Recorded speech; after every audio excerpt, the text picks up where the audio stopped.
Hello, everyone, and welcome to today's SANS webcast, Improve Cloud Threat Detection and Response Using the MITRE ATT&CK Framework, sponsored by Sysdig. My name is Carol Auth of SANS, and I will be moderating today's webcast. Today's featured speakers are Stefano Chierici, Security Researcher at Sysdig, Pawan Shankar, Director of Product Marketing at Sysdig, and Dave Shackleford, SANS Senior Instructor. If during the webcast you have any questions for our presenters, please enter them into the questions window located on the GoToWebinar interface at any time. Please note that this webcast is being recorded, and a copy of the slides and recording of this webcast will be available for viewing later today and can be found on the SANS registration page. And with that, I'd like to turn the webcast over to our presenters. Thanks, Carol, and welcome everyone to this webinar. We have a really exciting topic today to talk about, which is improving your cloud threat detection and response using the MITRE ATT&CK framework. And on the doc today, we have a really interesting agenda. First, we'll talk about some of the threats in the cloud that Dave will walk us through, and then we'll jump into an overview of the MITRE ATT&CK matrix specifically for cloud infrastructure. And then we'll dive into some of the tactics, techniques, and procedures, deep diving into those with some examples, and also covering some real attack scenarios with a live demo. And we'll talk about some open source tools in the space for cloud native intrusion detection, and then give you a brief overview of Sysdig and open it up for Q&A. And with that, I'll hand it over to Dave, who will walk us through the threats in the cloud. Excellent. Thanks, Pawan. And hey, thank you so much, everyone, for being here today. Really excited to join the team at Sysdig and talk to everyone a bit about what's happening out there in the world, which is probably not going to shock anyone. It's getting crazier all the time, and not necessarily crazy in a good way, right? What we see today is definitely some trends that are alarming, honestly, for a lot of organizations that are making their move into the cloud or expanding their footprint in the cloud. And I don't think it's any surprise whatsoever that the attackers haven't been idle over the course of the last several years in determining where we're placing our assets and where our data is migrating to and the types of services that we're employing. And of course, even just the end user scenarios with regard to interaction with different types of cloud services and cloud resources. All of the above is most certainly fodder for attacks that we're seeing today. And one of the things that I always like to start off with in these discussions is sort of the landscape, as it were, coming from some, fairly reputable research documents and some different research projects that have come out, and probably none more well known than the Verizon Data Breach Investigations report. And I know a lot of people talk about the DBIR, and you see all these references to it all over the place, which in some regards, I think just, does come back to the fact that it is really reputable. That's a great team that puts it together. They're just all so great with data science and really pulling together the numbers in an objective way. But for me, in some way, as someone that specializes and focuses in cloud security, it has special meaning this year. So progressively, if you go back over the last several years and look at how the different types of breaches and incidents occurred, it's probably not going to shock anyone whatsoever that at the top of the list is social engineering, right? So just get it out of the way. We're probably going to see that trend continuing. Although I will just throw in, we have seen a definitive shift with regard to campaigns, right? Talking about the campaigns around social engineering, focusing on cloud. So focusing on SaaS services and things like that. That's definitely a part of it too. Not necessarily what I wanted to highlight here. What I wanted to highlight was this second item. Right, so we're coming in for number 2 here, because if you look at this on the surface level and you say, oh, yeah, web app attacks, sure, yeah, that makes sense. That would certainly be sufficient in its own right. I mean, web apps have long been a thorn in our side with, just all the different types of attack scenarios and vulnerabilities and exposure and threat surface. Sure, that's all fine. But what we actually found, if you read into the report from 2021, just very recently published, what they actually said was, for the first time ever, it's the majority of the breaches, in fact, occurred in cloud scenarios versus not. And that's a huge tipping point to me, because what it indicates is a couple things. First, the attackers, again, know what they're doing. They know where they're going. They know that the cloud is definitely a place that has lots of opportunity for misconfiguration, lots of opportunity for, just dynamic, fast-moving application development and deployment, and it doesn't always necessarily go well. So the attackers know this, and certainly they have, sort of rallied with more targeted campaigns, more advanced malware, and much more complex attack chains, which is going to be a big theme in the discussion here a little bit later on with the Sysdig team. But the other thing that really got highlighted was the fact that, fundamentally the whole threat surface in most cloud properties is in fact web application specific or web oriented. So it's a bunch of RESTful APIs. It's a lot of web application surface area, whether that's the console to log into a platform as a service or an infrastructure as a service environment, or more likely than not, it's the applications that we're building, and it's those interrelationships with not only just the web application technologies, but also the cloud technologies and APIs as well. So huge set of data that really points to the, attackers going to the cloud more readily than ever. And if you go back to some of the things that we did earlier this year at SANS, we always do a cloud security survey, and we go out to the community and ask, hey, what are you guys seeing? What's going on out there? What's happening with regard to your cloud, situations? Is it getting better? Is it getting worse? Do you have new problems, or something's getting, better than they used to be? So we ask lots and lots of questions, and it's always just great to hear from the community what's happening out there. And we did ask the question, who's been attacked? Have you seen attacks in the cloud, whether they were successful or not, whether they were things that led to breaches? Did you experience a significant attack? And a fair number came back and said, yes, we did in fact see a pretty big shift towards the cloud, a lot of attacks in the cloud. And so the logical follow-up question is, well, what was involved in that? What kinds of things actually happened? And if you go through some of the data, certainly we had the denial of service. Yeah, you're certainly going to see some of that stuff. But a lot of this was very much, sort of focused on cloud-specific assets, services, and just the nature of cloud in general. So sure, yeah, account and credential hijacking is always going to be up at the top. The one thing I will say about cloud, and I'm sure the Sysdig team has some thoughts on this too, is just there's a lot more secrets.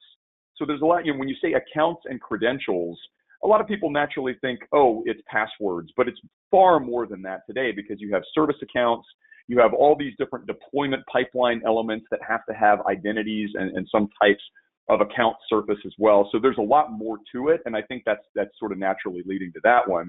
But then it's misconfiguration, right there at the top of the list, misconfiguration of cloud services and assets, and right behind it is insecure APIs, and those two go together sort of hand in hand, right? So we are definitely seeing lots of attacks, and in the hybrid cloud deployment, if you even go down to the fifth item on the list, it's that crossover, right? Other hosted cloud apps, components and elements that might be to some degrees on premises and, intermingling with our cloud types of properties too. So this doesn't surprise me in the least. In fact, and everybody that I've spoken to, none of those items come out and say, oh my gosh, I can't believe that was at the top of the list. And why is this happening? Why are we still struggling with some of this stuff? And we've asked this question actually for years. So this is one of the top questions that we've consistently asked for any of the surveys that we've been doing in the cloud. And here's the crazy part. We've gotten the same answer at the top of the list for a number of years running. And that answer is a lack of visibility.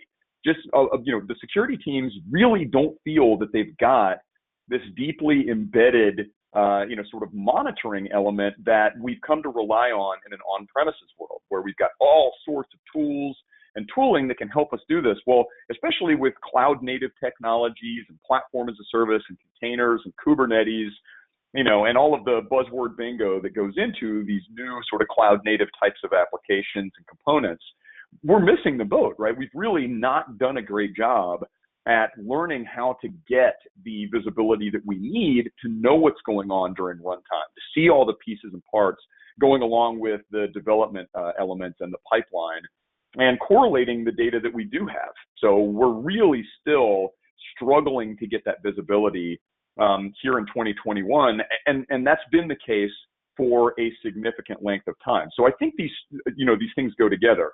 We don't have great visibility, and what that's leading to is a real sort of lack of configuration consistency and locking down things like those APIs and those cloud services as well. So that's the posture today. That's exactly what we're seeing. And I'll hand it back over to Pawan. Thanks, Dave. That was a really good overview of the different types of attacks in the cloud. And now let's talk a little bit about the MITRE ATT&CK framework and how it can help you streamline your threat detection for your cloud infrastructure. Okay, so while the MITRE ATT&CK framework is pretty well known, it's publicly available, just wanted to give you a quick overview of what the framework is all about. You can basically break it down into three elements, which are the TTPs, so the tactics, techniques, and procedures, which serve as a knowledge base to identify, globally observed tactics by attackers. Now, when we think about tactics, this really is, the why of the attack. It's really the objective and the reason why this attacker is performing an action. The techniques really represent the how and how the attacker or adversary achieves their objective by performing a specific action. The credentials example is a great one, which Dave was talking about, where they may try to, hack some credentials to achieve access into your cloud. And then the last one is procedures, which are really the specific ways, an adversary implements that technique. And this is what's described by some of the examples in the attack techniques. And again, the framework and the MITRE ATT&CK process and the matrix is really designed from the perspective of the adversary. So it's really giving you the insights into their goals and methods versus something like compliance, which is a lot more control or objective driven. This is more designed from an attacker's perspective. And finally, it's structured as a matrix, so it's really easy to look for specific categories, filter by those headings, and then the sub-techniques listed under those categories.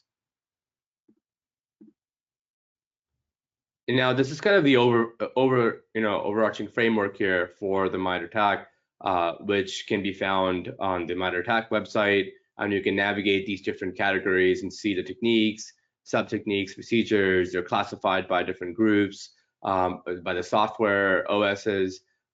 There's, for different categories, and then the mitigations that you can apply. But for the purposes of this webinar, we'll focus on the IaaS matrix, which is really about your cloud infrastructure.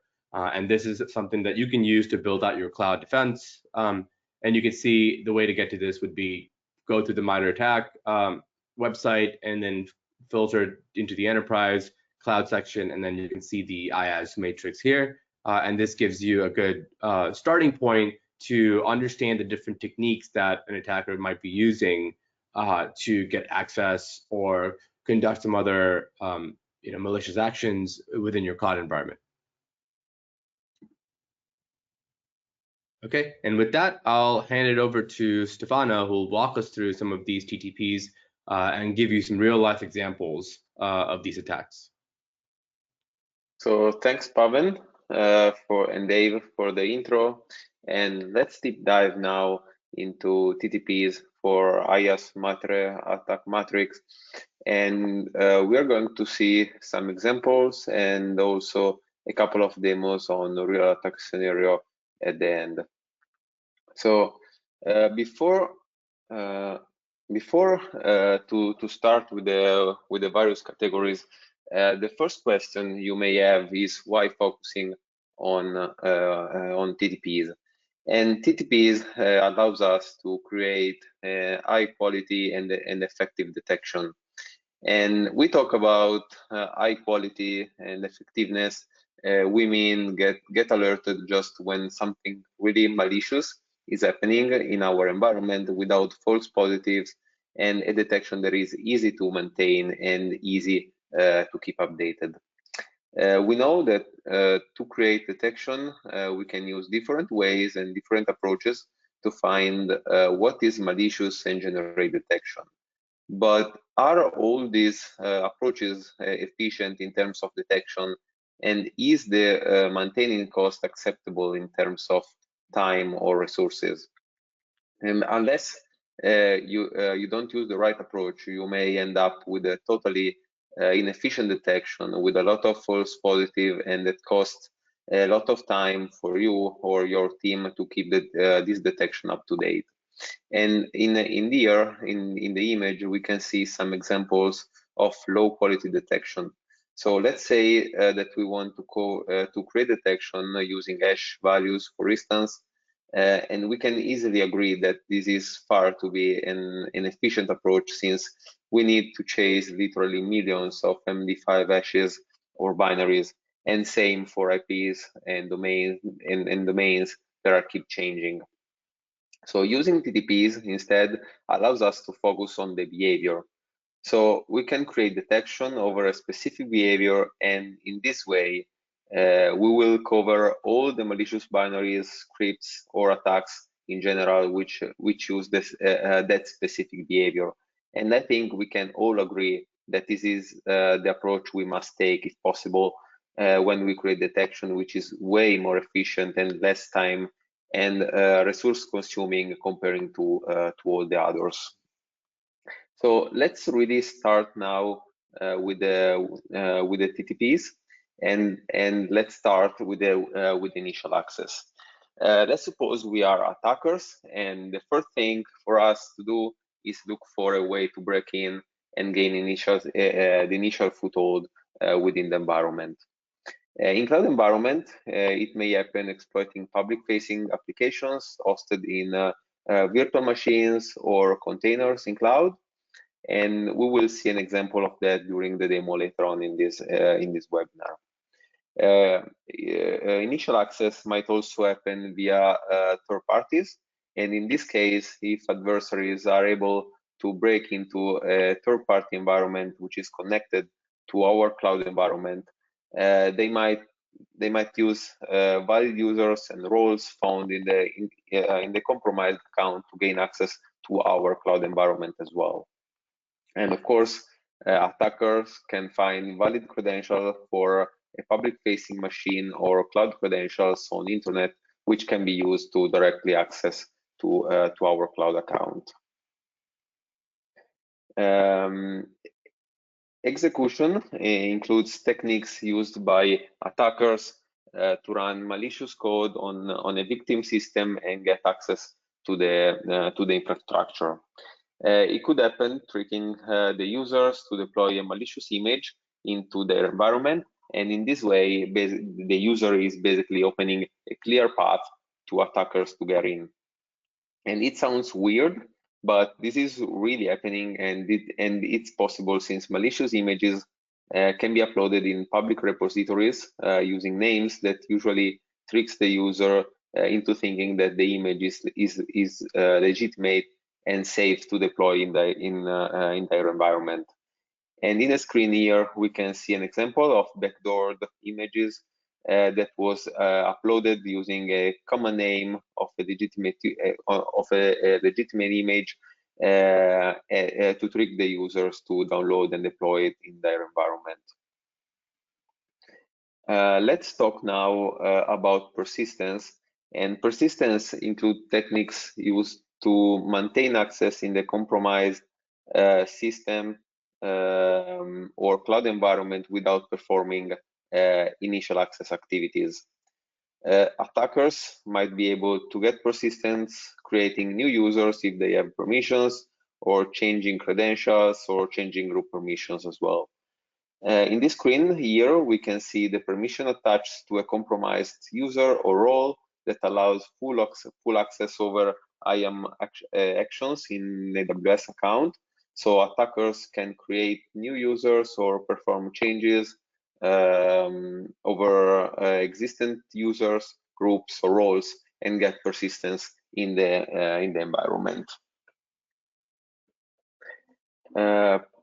Privilege escalation, the goal here is gaining higher level permissions inside the system, or in this case in a cloud environment. It might be possible using well-known exploits to get root access inside the machine if we talk about systems, or if we talk about cloud environment, it might be possible using assume role function or attach new policies to a role or to a user. In here, we have some example of assume role in AWS, but we will cover that in our demo later on. Defensive evasion instead includes techniques used by attackers to avoid detection and uninstall or just disable security mechanism in place to track user activities inside an environment. We know in cloud environments there are specific functions available used for those purposes, and in here are reported just some examples.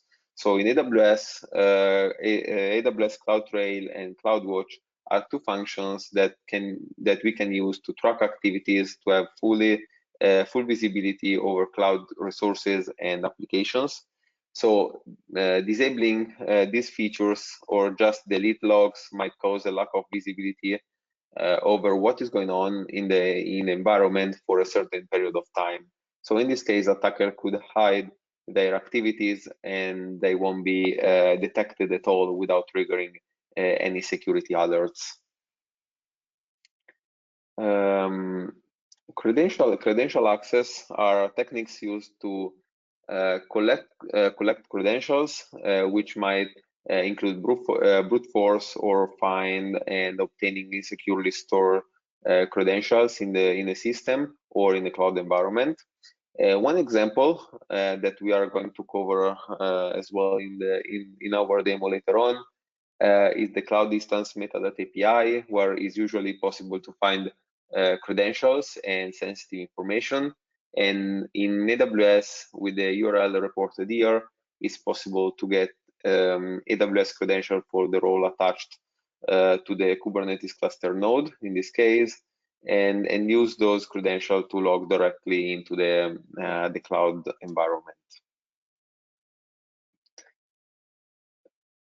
Discovery consists in techniques that allows adversaries to get information and general knowledge about the environment itself, or systems or application deployed, or about the available users in the account.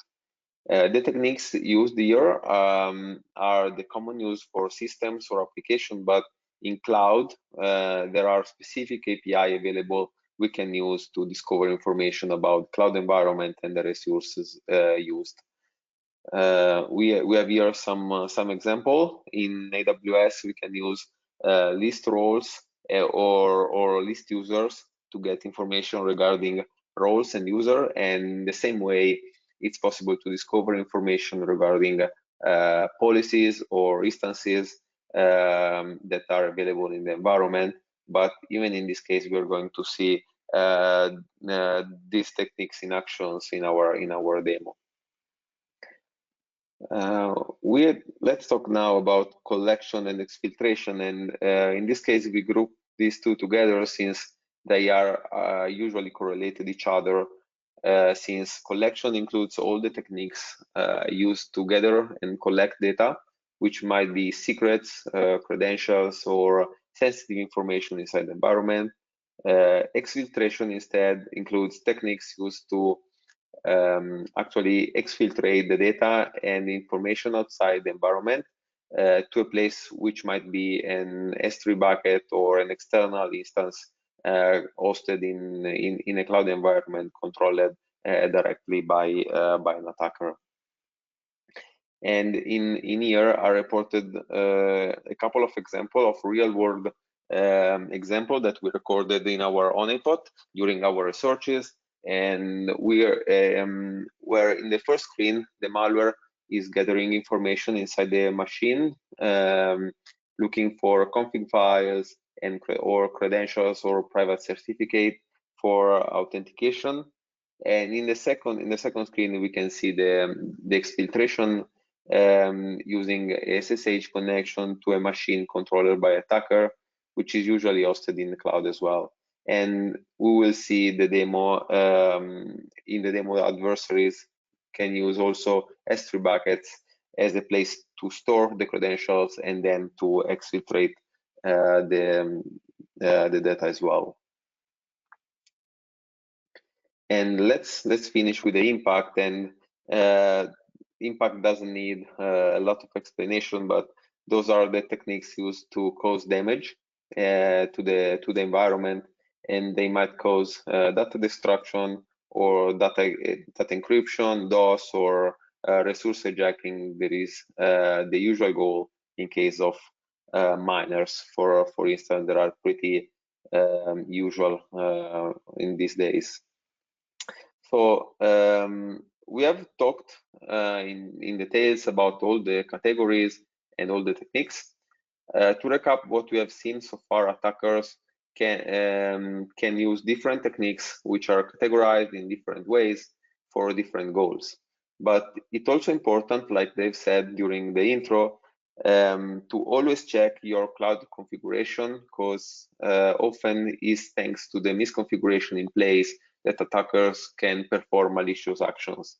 And even more important, it's fundamental to track what is happening in our environment and track the activities and the configuration changes in order to be aware of the change and remediate as soon as possible if something not compliant is applied in your environment.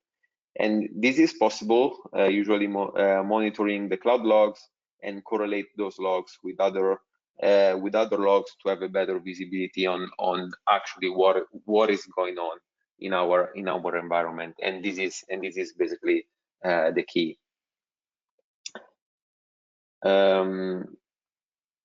Of course, let's go back a bit. Of course, MITRE ATT&CK framework covers also the other platforms like containers, and in here we can see some examples of container TTPs, which of course covers different TTPs specific for container environment in this case, but we can find also Linux or Windows category as well that are reported specific TTPs for these environments. Let's start now with the demos, and let's see the first attack scenario for today. So in this scenario, we have a Kubernetes cluster hosted in AWS, where there are deployed different services, and one of them is a vulnerable Apache Struts 2. In particular, the vulnerability is a remote code execution. So exploiting the vulnerability, it's possible to execute malicious commands on the remote machine or pod in this case, and an attacker can use it to open a shell on a pod. The attacker is able to find cloud credentials using a metadata service and log into the cloud account and look around to perform other actions with the permission obtained. And in this case, the attacker can use a policy attached to the exploited role to perform actions over the EC2's instances and use them for its purposes. And we can see here the cloud matrix, the MITRE ATT&CK cloud matrix with the techniques that we are going to use.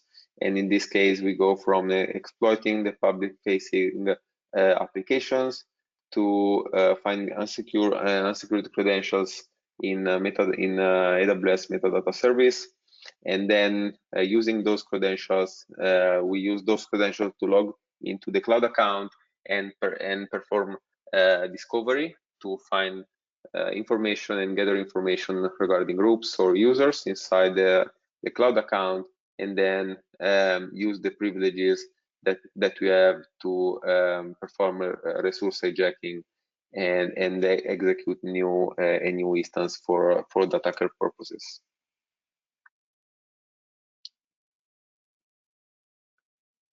Okay.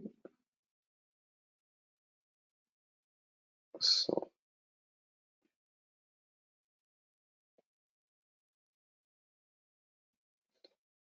let's start the demo.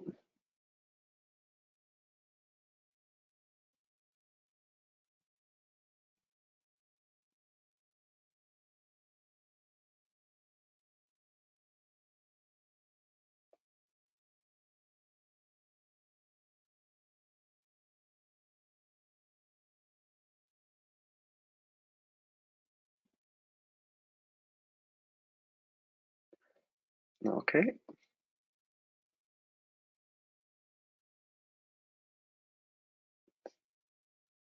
Can someone just, okay, here we go.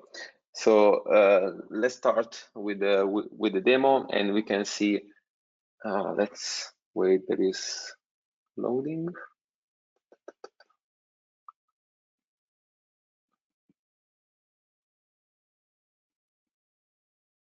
No.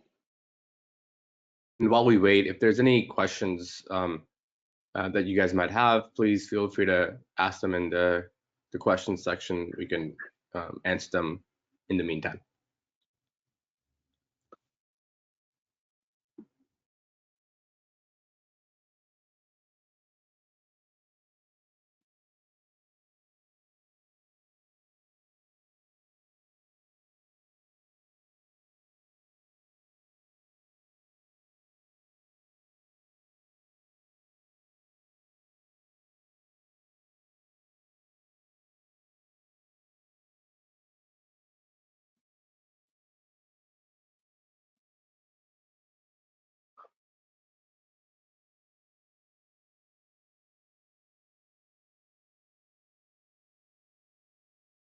I'd like to remind everyone that you can find your CEUs for all completed webcasts by logging into your SANS portal account. Navigate to your account dashboard, then click My Webcasts. You can then download your CEU on the right-hand side of the web page. I'm not sure how long you want to give the demo, another moment or two, or? What I can do is just see if I can present my screen. I think it loads up on mine. Yeah. All right, let me go ahead and switch over to you.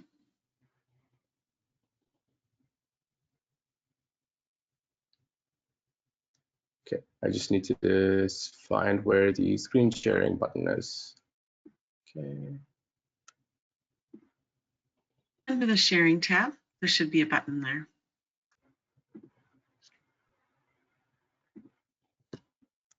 Okay, just give me a second.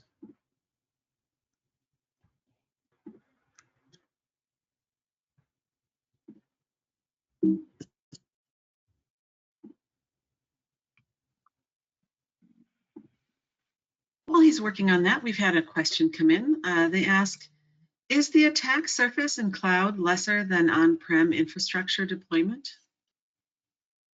I'm not sure who that's geared towards, but I'm throwing it out there. Can I answer it? Or if someone wants to go ahead? I'm sorry? Yeah, I can answer it. If You can answer it. Go ahead. Okay. And I think it's is different, since of course in AWS or in some other cloud environment, you basically can choose what you want to be published using the security groups, and using other features like load balancer and other features provided by the cloud. In on-prem, you have the DMZ, or in your network, and we know that in cloud there isn't actually the DMZ concept, let's say, since you can choose whatever you wanna publish. So it's not smaller per se, but of course you can just choose whatever you want to publish in a different way, but your attack surface is going to be probably the same if you are selecting the same applications or the same infrastructure to be public. So it's just changing how to do stuff, but not the real attack scenario. Sorry, the real attack surface. Great. So Stefano, I think you can see my screen, so I'll just press play and then you can walk through this. Yeah, yes, perfect. Thanks, Pawan. So let's start with the demo, and we can see here the attacker that is using Barsuit, and which is a proxy that is used also for penetration testing, and it allows the attacker to intercept web requests between client and server and perform some changes. In this case, the attacker is trying to exploit the vulnerability and executing the ID command, like we can see here, is able to get the response from the server and executing UMI with root. We can see that root is running the application, so the application is actually vulnerable, and the attacker can execute the reverse shell bash command, and that we can see here. And here is the IP, the public attacker IP and the port. And of course, we are encoding the command in base64 to remove spaces and other characters that might cause problems during the execution. So let's just copy the encoded command in the request, and the attacker needs to listen for connection from his machine. In this case, we are using the 443 since we are doing a reverse shell. So the attacker was able to send the request and open a reverse shell in a pod and exploiting the vulnerability. So in this case, we can see that the user is root, and the host name is from the host name you can understand there is a pod, and the pod is hosted in an AWS environment. So the attacker was able to open a reverse shell, so he got the initial access in the environment, and he can now think of moving laterally and escalate his privileges inside the cloud account or laterally in other pods or in other machines. In this case, let's try if the pod that we exploited is able to contact the AWS metadata service, and in this case we can ask for information to the metadata service, and in this case let's try with the IAM that is related to access management. So that is usually pretty useful if we are looking for credentials. We can see that we got the node, so the cluster node name, and asking for that, we received the access key, the secret access key, and the token that we can actually use to log into the cloud environment. So we got our credentials, and let's now use them to log into the cloud account. So it's important to say here that we don't need the compromised machine anymore. In this case, we can just import the access key, the secret access key, and the token in our machine locally, for instance, or in another machine controlled by the attacker, and use those credentials from there. So in this case, let's just import locally, and let's see if the credentials are valid, and we can use them to log in. So let's just call the get caller identity, and in this case we can see that the credentials are valid, and we assume, and we are using the role attached to the Kubernetes cluster node, and from now, and we are now logged into the cloud account. So let's try to deep dive on permissions or roles attached or policies attached to this role. In this case, let's try to see the policies, if there are policies attached to this role, and we can see that the role has attached two policies. One, there is the read-only access. There is a standard one provided by AWS, and another one that is called EC2 run instance. There is a custom one, perhaps created by the owner the account to perform actions.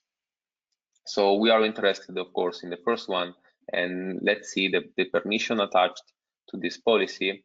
So let's just retrieve the version, and thanks to the get policy API, and let's try to see the permission attached. So we can see there are a bunch of permissions available for us.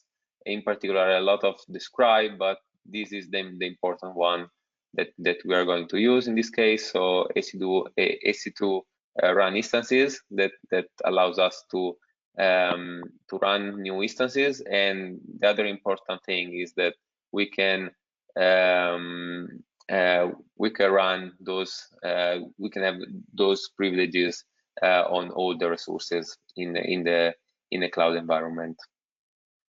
So let's keep looking for information inside the cloud account, and let's deep dive into the instance available. So thanks to the describe instances, we can find all the information regarding the instance that are deployed or created in the cloud environment. Of course, we can see all the running instances or the stopped instances or the terminated one, and along with all the other information. So on the network, for instance, so private IP, public IP, or DNS name, and of course the state for each instance, if it stopped running or terminated. And we can see also the image ID or the instance ID or the type of the instance. And of course, there are all other information regarding the monitor, if the monitor is available, and all other features that AWS provide for the instances. So in this case, we are going to focus on one particular instance, that is this one. We will get, in this case, this one is stopped, so we can copy the image ID and use it to create a new instance based on this image.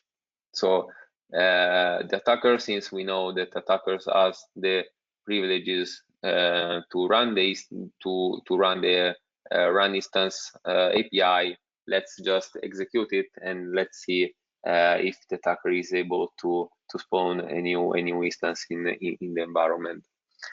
So the response was okay. So the attacker created a new instance. In this case, the state is still pending, since AWS is actually creating and spawning the new instance for the user. And of course, we have all the information regarding the new instance created. So in this case, the attacker was able to spawn a new instance and use it for his own purposes. So just to recap what we have seen in this during this demo, we started with exploiting a public-facing vulnerability that was hosted in a Kubernetes cluster. The attacker was able to open a reverse shell in a pod, and then using the metadata API service to move laterally and extract valid credentials to log into the cloud account. From there, the attacker was able to use those credentials to log in and gather information inside the cloud account, and found some policies attached to the role compromised, and it was able to run a new instance that it could use for its purposes. So if you can go back to the slides, please. Yeah, sure. Let me do that. Just give me one moment here. I'll pull that up. Thanks. And Can you tell me the slide number? We should be on? It should be 36. It's the second one. 36, Yeah, okay. 36 will be perfect. Yeah. Oh, I pulled it up on 36 and then clicked from current slide. One more moment here. There we go. Cool. Thank you. So let's just let's see another the second attack scenario for today, and in this scenario, the attacker is able to find a valid cloud credential in Pastebin for a user which is part of the dev team, and the user has control over the cloud trail, and the user can assume a role to execute actions over S3 buckets. And using these actions, the attacker is able to exfiltrate data from internal S3 buckets to an external bucket controlled by the attacker.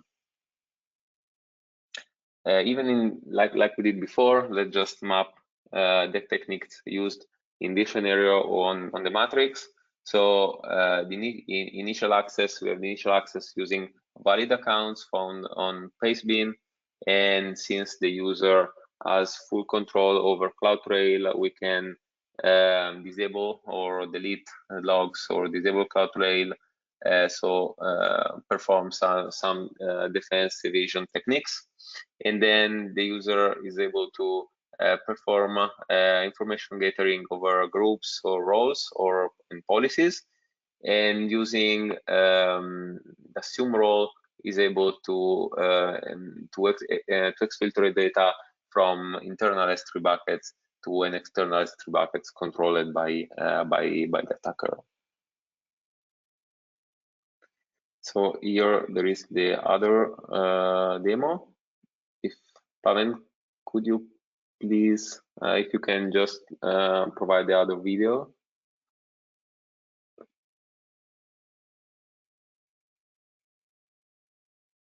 Sure, I could do that. I just need the sharing privileges again, Carol, if you could just pass me that.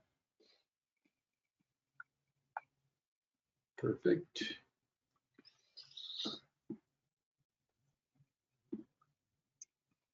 Yeah, amazing. Thank you. So, so we said that we start from Pastebin. The attacker was able to find public credentials publicly on the internet, and in this case we have an S3 bucket public available. So let's see, there is the assume role YAM file. We can download it and see what there is inside. In this case, we found access key and secret key for an AWS account with a username called assume role. So let's just import the access key and the secret key like we did before in the previous demo, and see if the credentials are valid, and we can log into the cloud account. We are actually able to log in using the user Bob. There is different from assume role, but we will see. We can now start our information gathering. So let's start to see if the user has some policies attached, and in this case we have the full cloud trail. So let's see now the permissions that are attached to the policies. So let's just retrieve the version and let's see. And we can see that the user are full access on and full actions over cloud trails, so over all the trails available in the cloud account. So let's just continue with our information gathering phase, and we can see the trails available. We can see there is one trail related to CloudWatch and another one related to the S3 buckets. So in this case, let's just stop the logging for CloudTrail so that our actions, they are not going to trigger any security alerts related to CloudWatch. and we will keep the information regarding the S3 buckets in case we need to do some actions on S3 buckets later on.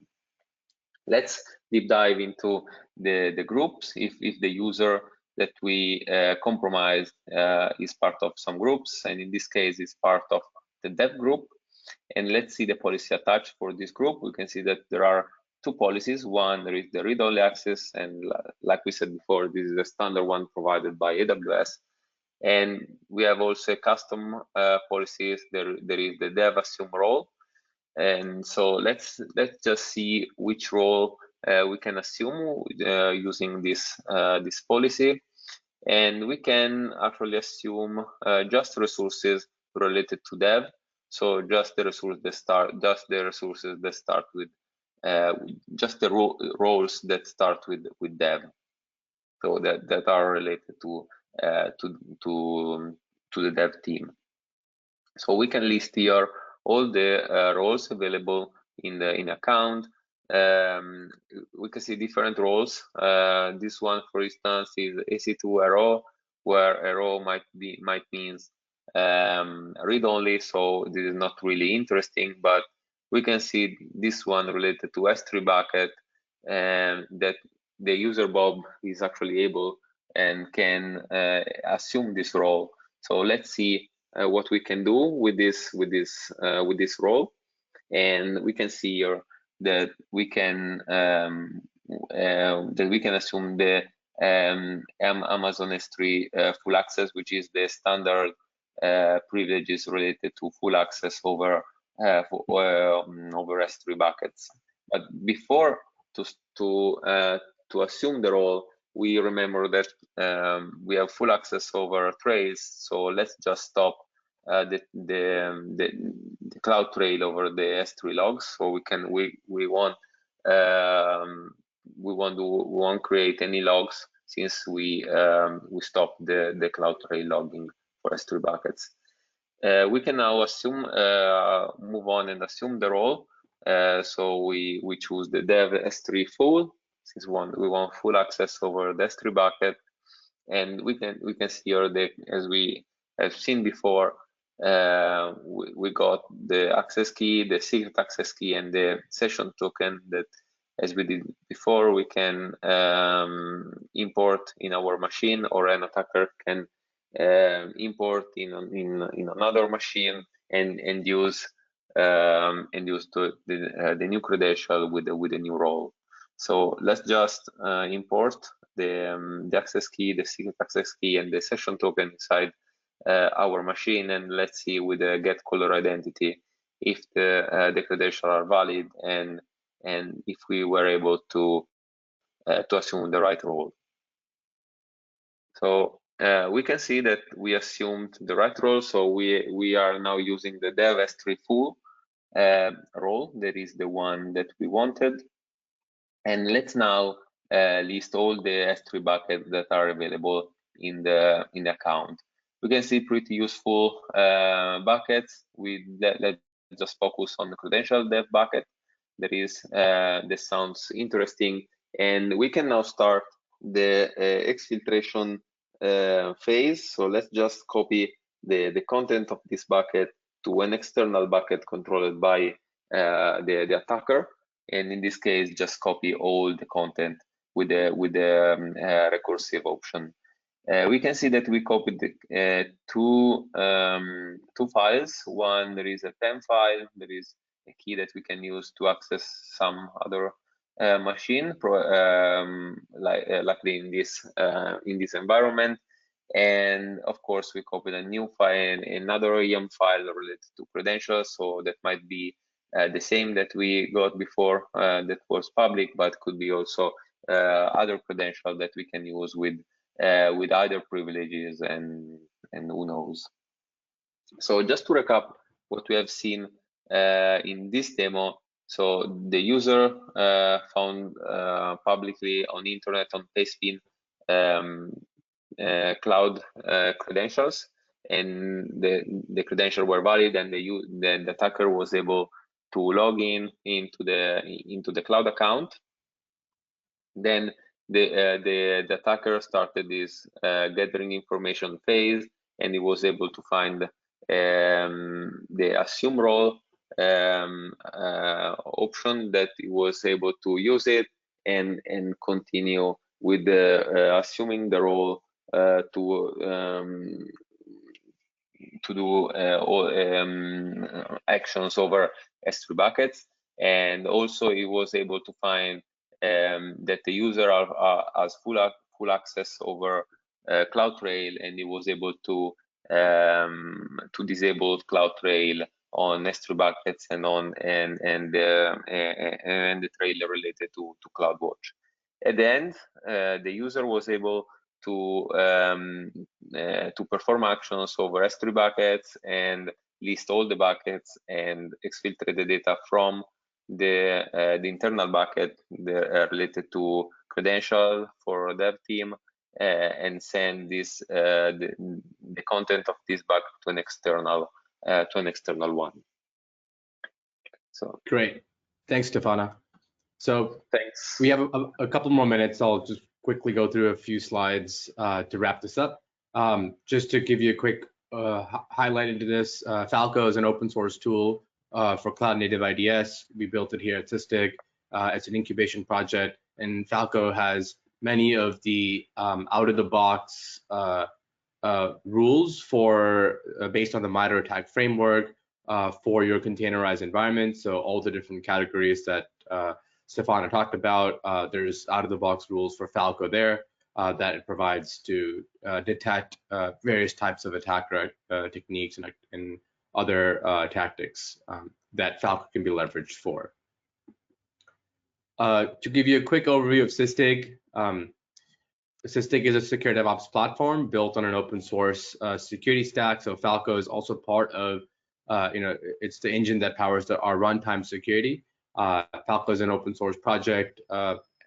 Along with Falco, we also have other popular open source projects like Sysdig, open source. We leverage Prometheus and Cloud Custodian as well as part of our DNA and a part of our stack for this platform.